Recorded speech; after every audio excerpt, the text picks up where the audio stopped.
champion, and they used to have chess exhibitions where the champion would walk up and down playing 30 different people chess at the same time.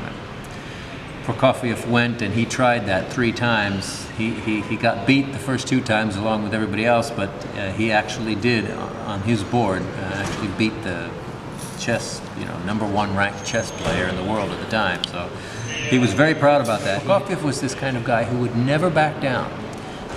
He could hear in his head what music could be, what it had to be. And so when people told him, nobody understands this music, you have to dumb it down, or you have to change it, or you have to do this, or why do you do so many different things? He would say, I'm sorry, I have to do these things, and that's what's going to make my music. And he had just was writing Romeo and Juliet. He had pulled together every strength that he had as a composer, and he had rolled them all together. Pieces that are achingly lyrical, drivingly rhythmic, they have some dissonance in them, and he was putting those gifts to the service of the emotions that you feel when you watch the play Romeo and Juliet. It was going to be a ballet of Romeo and Juliet. And if you think about that play of Shakespeare, all the tension in the very beginning scene when the Capulets and the Montagues meet each other, the aching beauty of an innocent Juliet who was, 13, 14 years old, and her brilliance, because of course Juliet, young as she is incredibly strong and incredibly brilliant in the play. And then all of the battles that are happening there on the streets of Verona, right? People killing each other with swords, and being pursued and being hunted, and then having to secretly try and marry, and Juliet pretending to be dead so that she will be able to get out of her engagement, and then Romeo not getting the message and thinking as he encounters her in the tomb that she is really dead, and then of course taking his own life.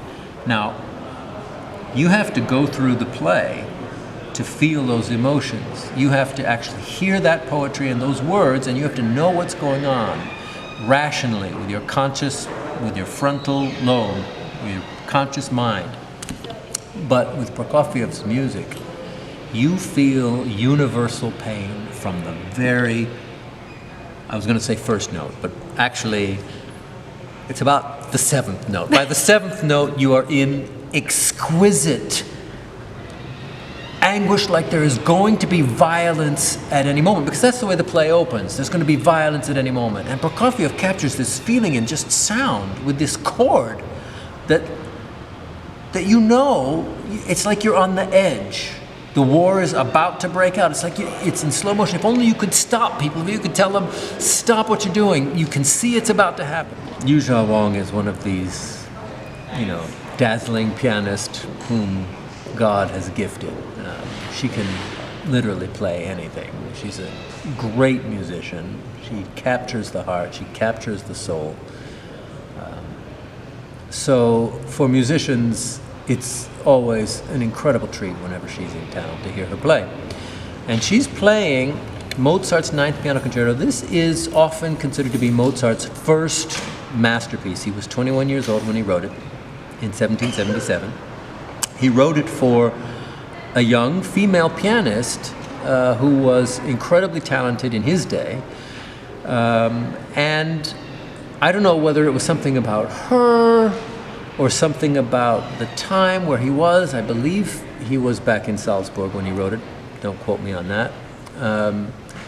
But this piece, he kind of broke the mold. He really strode far ahead of what was typically done in concerti, what he had done in his concertos before.